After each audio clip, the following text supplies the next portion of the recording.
এক রাত দুদিনের ছুটি নিয়ে কলকাতা থেকে বেরিয়ে পড়লাম স্কুটি নিয়ে দীঘার উদ্দেশ্যে। প্রথমবার মেরিন ড্রাইভ দিয়ে দীঘা যাচ্ছি, এর অনুভূতিই আলাদা। মাঝ রাস্তায় ঘুরে নিলাম শঙ্করপুর, তাজপুর, সুন্দর রাস্তা দিয়ে আর সমুদ্রের হাওয়া খেতে খেতে পৌঁছে গেলাম দীঘাতে। আমরা ছিলাম নিউ দীঘাতে এই হোটেলে, যেখানে 450 টাকায় পার হেড পার ডে থাকা খাওয়া। Good morning.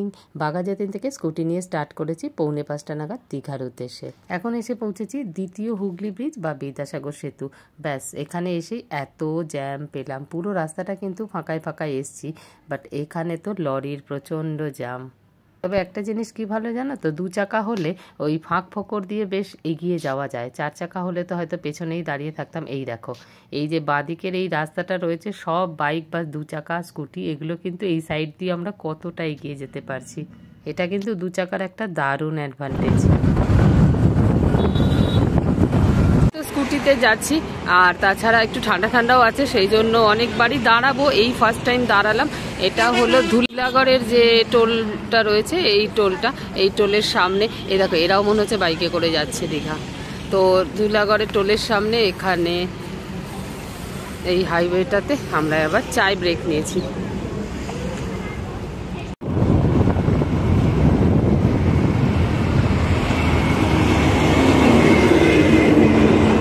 তো এই যে চলে এসেছি কোলাঘাটে আনন্দ রেস্টুরেন্টে, এখানে ব্রেকফাস্ট করব।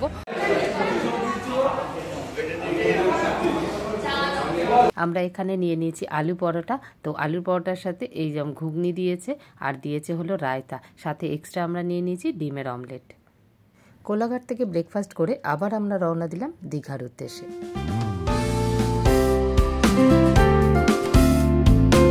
এখন আমরা ডাব খাবো বলে দাঁড়িয়ে পড়েছি। তো লোকাল লোককে জিজ্ঞেস করে জানতে পারলাম এই জায়গাটার নাম হলো কৃষ্ণনগর। দীঘা যাওয়া বা আসার পথে দেখবে দুধারে প্রচুর ডাব বিক্রি করছে ভ্যানে করে। এতক্ষণ তো কলকাতা থেকে দীঘা আসার যে রাস্তাটা দিয়ে সবাই আসে, আমরাও আসছিলাম, কিন্তু আমরা এবার যাব মেরিন ড্রাইভ দিয়ে। তো মেরিন ড্রাইভ দিয়ে যেতে গেলে কোন রাস্তা থেকে কোথায় নিতে হবে সেইটা তোমাদের বোঝানোর জন্য আমি এখানটায় দাঁড়িয়ে পড়েছি। কলকাতা থেকে সোজা আসবে দীঘার উদ্দেশ্যে, চাউলখোলা পড়বে, যেখান থেকে মন্দারমণি বাঁক নিতে হয়। তো মন্দারমণি না গিয়ে আরও চলে আসবে, এই জায়গাটা হলো তাজপুর। এই তাজপুরে যাওয়ার জন্য দেখবে বোর্ডে অ্যারো দেওয়া রয়েছে, এই রাস্তাটা ধরে যেতে হবে। এই রাস্তাটা কিন্তু দীঘা আসার পথে বাঁ হাতে পড়বে। এবার এই রাস্তাটা দিয়ে সোজা, এই রাস্তাটা যেমন যেমন গেছে তেমন তেমন যেতে হবে। তো যাওয়ার পথে দেখতেই পাচ্ছ দুপাশে প্রচুর ভেরি, এখানে মাছ চাষ হচ্ছে। ওই রাস্তাটা দিয়ে সোজা এলেই একদম সমুদ্রে এসে ধাক্কা খাবে, রাস্তা এখানে শেষ। এটা হলো তাজপুর। এখান থেকে দেখো ভিউটা কি দারুণ লাগছে। আমরা কিন্তু অনেকটাই উঁচুতে রয়েছি, আর সমুদ্রের পুরো ভিউটা দেখো, দেখা যাচ্ছে। এই যে দারুণ লাগছে এই জায়গাটা। আর এইটারই এই ডান দিকে চলে গেল রাস্তাটা হলো মেরিন ড্রাইভ, এইটা দিয়েই আমরা যাব। কিন্তু তার আগে এই জায়গাটা এত সুন্দর লাগলো না, এখানে দাঁড়িয়ে কিছুক্ষণ একটু ফটো টটো তুলে নিলাম। হলো তাজপুর বিচ, চলো একটু ঘুরে আসি। এটা হলো তাজপুর। কত গাছ পড়ে গেছে, এক একটা করে ঝড় আসে আর একদম ধ্বংস করে দিয়ে যায়। এই বিচটা হলো তাজপুর। এই মেরিন ড্রাইভ দিয়ে যেতে গেলে কিন্তু পার্সোনাল গাড়ি বা গাড়ি ভাড়া করে আসতে হবে। জাস্ট ভিউটা দেখো, অসাম। পুরো বাদিকে সমুদ্র, আর সেরকম সমুদ্রের হাওয়া, আর সমুদ্রের ধার ধরে আমরা চলেছি দীঘার উদ্দেশ্যে। এবার চলে এসেছি শঙ্করপুরে। শঙ্করপুরটাও দেখো, সমুদ্রের ধারটা কি সুন্দর করে বাঁধানো, আর কত বসার জায়গা। আর পুরো ওল্ড দীঘার মতো দেখো, একদম সমুদ্রের পাড়ে কত খাবারের দোকান রয়েছে। শঙ্করপুরে থাকলে এইখানে এসে বসে থাকলেই সময় কেটে যাবে। এই মেরিন ড্রাইভ দিয়ে এলে শঙ্করপুর, তাজপুর এগুলো কিন্তু দীঘা যাওয়ার পথেই ঘুরে নিতে পারবে। এইগুলো ঘোরার জন্য আর আলাদা করে কোনো দিন লাগবে না। আর শঙ্করপুরে যদি থাকতে চাও তাহলে এই দেখো, প্রচুর হোটেল রিসর্ট রয়েছে এইখানে।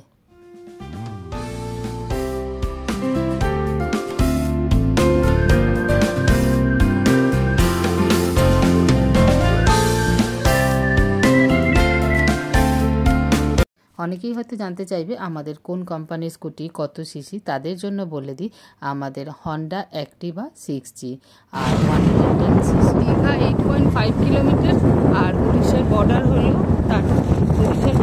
13 কিলোমিটার। এতবার দীঘা এসেছি, এইবার দীঘা আসার মজাই কিন্তু আলাদা। তার কারণ হলো এই রাস্তাটা দিয়ে এর আগে কোনোদিন আসেনি, এই রাস্তাটা আমাদের জানাই ছিল না। এই রাস্তা দিয়ে কে কে দীঘা এসেছো কমেন্ট করে জানিও তো। পুরো রাস্তাটাই কিন্তু দেখতেই পাচ্ছ গাছগাছালিতে ভর্তি, সেই জন্য একদম পিওর অক্সিজেন নিতে নিতে যাচ্ছি। মেরিন ড্রাইভ দিয়ে এলে দীঘার যে গেট বানানো রয়েছে সেটা কিন্তু পাবে না। এই যে নিচ দিয়ে যে গাড়িগুলো আসছে দেখো, ওই দিকে গেটটা রয়ে গেছে। তো গেটটার অনেকটা এপাশ দিয়ে প্রায় একদম ওল্ড দীঘাতেই বেরোলাম আমরা। পৌঁছে গেলাম দীঘা। আমাদের হোটেল যেহেতু নিউ দীঘাতে, সেই জন্য আরও কিছুটা পথ আমাদের চলতে হবে।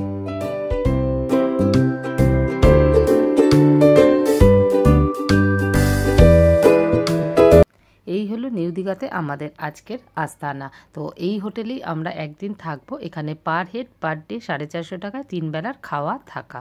আসার পথে জগন্নাথ মন্দিরও পড়লো, কিন্তু বড্ড খিদে পেয়ে গেছে, সেই জন্য ভাবলাম রুমে এসে ড্রেস ফ্রেস চেঞ্জ করে চান করে খেয়ে দে, পরে শান্তভাবে যাব জগন্নাথ মন্দিরটা দেখতে, তখন তোমাদের সাথে শেয়ার করব। তো চলো এখন রুমে যাই। আমাদের সেকেন্ড ফ্লোরে 301 নম্বর রুমটা দিয়েছে।